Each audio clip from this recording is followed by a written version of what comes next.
bienvenue dans Culturel, je suis ravie de vous retrouver. Il se passe des choses en Sarthe, j'espère que vous avez pris votre petit carnet pour noter tout ce que vous allez pouvoir faire pendant la semaine de vacances qu'il vous reste si vous en avez ou pour ce week-end. Déjà, rendez-vous demain au Pâté pour découvrir Un brin de liberté, le documentaire de Claude Saucereau. On en parlera dans un instant. Vous pourrez aller à la Galerie de l'Éphémère, découvrir Joël Lupin et lire Sandrine Veil. Ce sera en troisième plateau, pardon pour la régie, je me suis trompée dans mon déroulé. Le festival secondaire, ce sera bien le 22 avril prochain.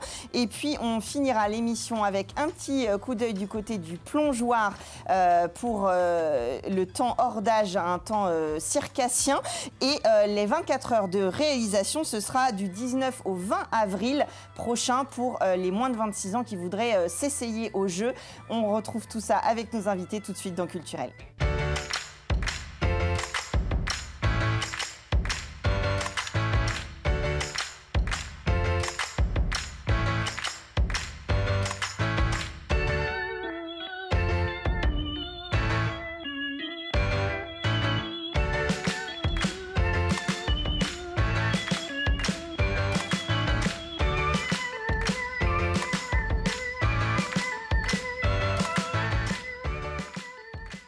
Le sommaire dans le désordre, mais on est bien là et de toute façon, ce que vous avez compris, c'est qu'on va parler avec les artistes dans Culturel ce soir. J'ai le plaisir de recevoir Claude Saucereau, bonsoir. Bonsoir.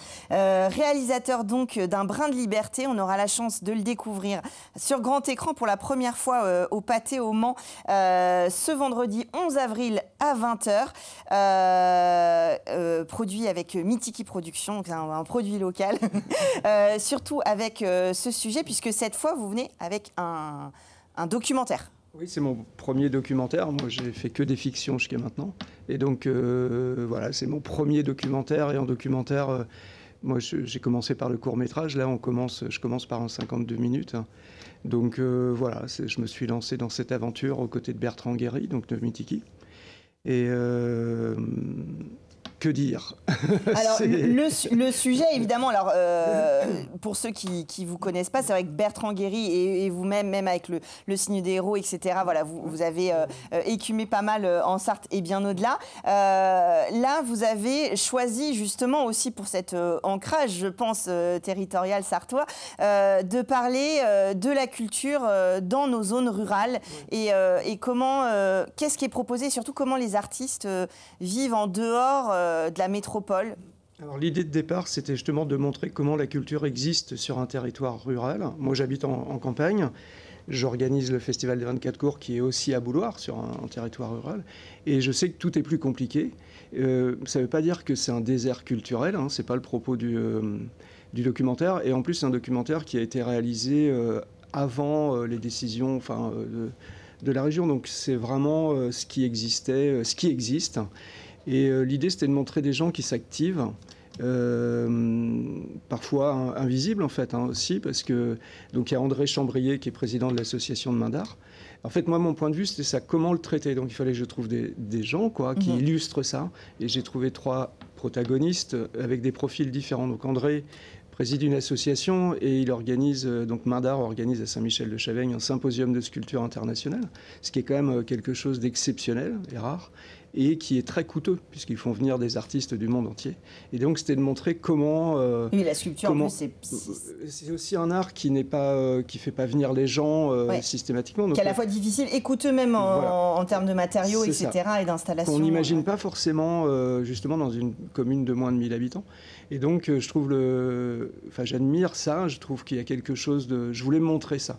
Et donc, comment les réunions, en fait, il m'a ouvert ses portes, son quotidien, les réunions, la préparation, et finalement, tout ce qui est mis en œuvre avec son association que de bénévoles pour que ça existe. Et j'ai suivi Lola Baye, qui, elle, a 2 casquettes, c'est-à-dire qu'elle est artiste, mais elle fait la tournée des petites communes, donc c'était exactement dans ce que je recherchais, donc de tourner dans les communes oui, puis elle a d'autres casquettes, elle fait aussi la réalisation de ses clips, enfin voilà, c'est vraiment... Beaucoup de choses. C'est ça, c'est des artistes heureux. C'est ça, à la fois artiste, mais elle organise, elle installe son matériel dans les églises en général, et elle va à la rencontre des gens. Et moi, c'est ce qui, je trouve, très touchant, en fait. Elle, les propos qu'elle a dans le documentaire, c'est elle a tourné dans des grandes salles, elle a installé le matériel. Enfin, où une équipe installée, elle chantait, puis elle repartait.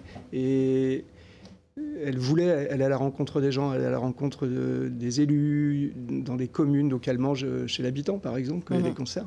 Mais donc, elle met en œuvre quelque chose qui est compliqué, elle est toute seule. C'est-à-dire qu'économiquement parlant, c'est pas viable si elle a une équipe technique autour d'elle. Et puis la troisième personne, c'est Gaëlle Guéranger, qui s'est installée donc à Jupille, au cœur de la forêt de Bercier, et qui elle aussi est une artiste, une danseuse chorégraphe, mais qui fait venir des compagnies, qui propose, il y a la Nuit des Forêts, donc qui organise en fait des choses sur la commune, sur le territoire. Donc voilà, ces trois personnes actives pour que la culture existe en milieu rural. Et moi, mon sujet, c'est-à-dire que on compare souvent quand même les villes, et c'est pas une ville en particulier, c'est que les villes ont une politique culturelle, puisqu'ils ont un adjoint à la culture, ils ont des salles, ils ont des lieux. Mais en campagne, non, il n'y a pas de lieu. Donc c'est comment on détourne les lieux, comment on s'adapte, et comment ça existe. Et voilà, parce que je suis aussi très sensible à ces inégalités territoriales, des commerces qui disparaissent. Enfin, voilà. Donc les gens qui sont en périphérie, c'est un mot qui est utilisé dans le documentaire, se sentent réellement en périphérie. Oui, ils se sentent. Alors, en plus, on a un territoire qui est quand même un peu particulier, parce que là, les trois personnes dont vous parlez, nous, on les a reçues dans le culturel. On a en Sarthe la chance d'avoir des choses qui se passent en périphérie, justement. Enfin, c'est vrai que Jupille en est un très bon exemple, enfin, voilà, où les tournées comme Lola propose. Mais c'est vrai que déjà, on a la chance d'avoir, on va dire, le terreau qui fait que les artistes prennent la casquette de bénévoles ou d'organisateurs pour justement continuer à faire vivre leur art au plus près, en fait. Mais c'est déjà compliqué, et on n'est pas, tous les territoires ne sont pas égaux là-dedans. Voilà, puisqu'il n'y a pas une réelle politique, même si au niveau national, c'est ce qu'on entend.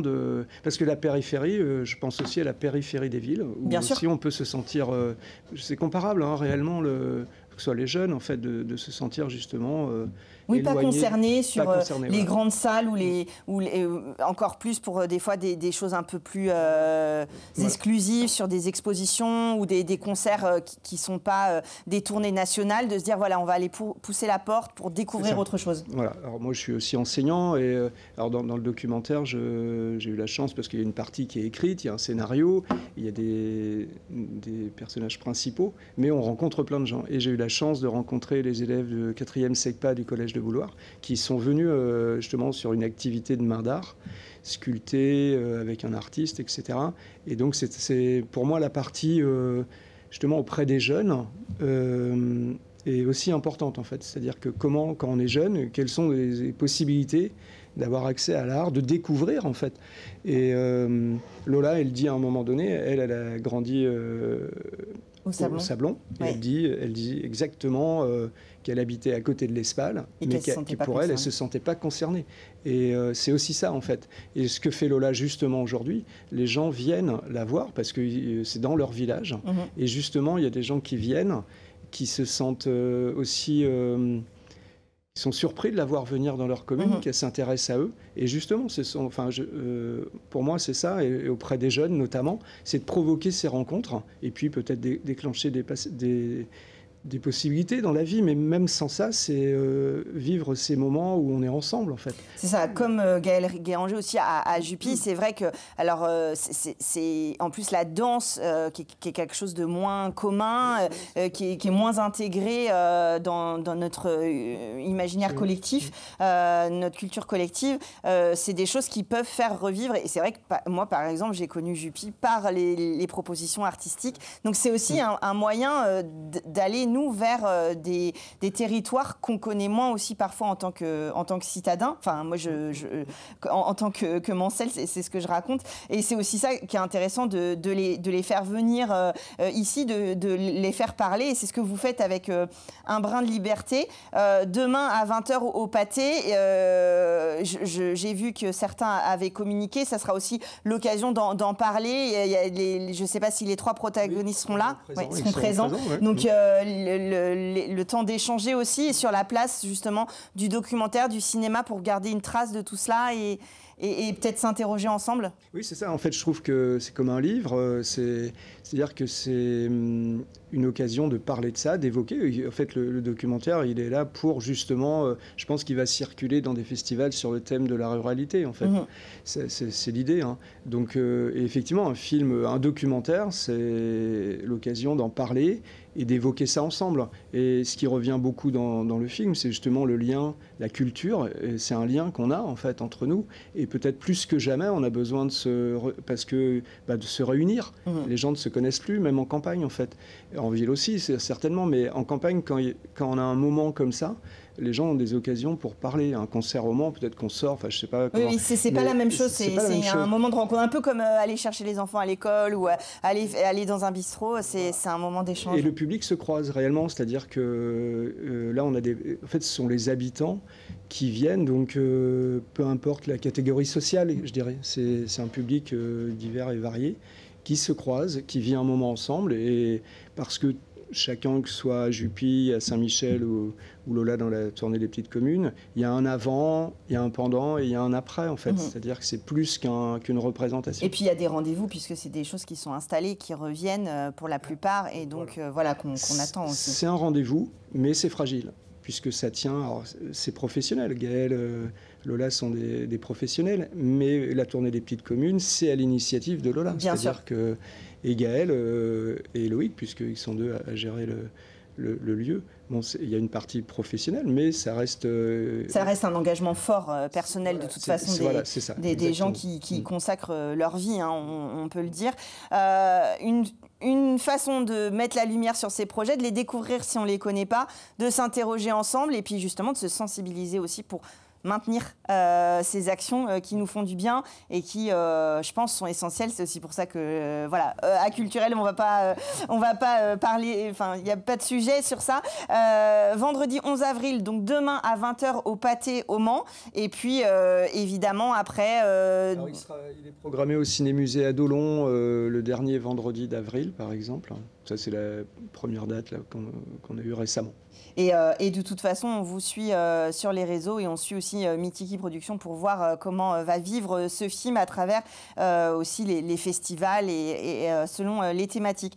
Merci Claude Sossereau d'être venu sur le plateau nous parler d'Un brin de liberté. Rendez-vous donc demain à 20h au Pâté pour découvrir ce film. Et puis nous, on va parler de Secondaire tout de suite dans Culturel.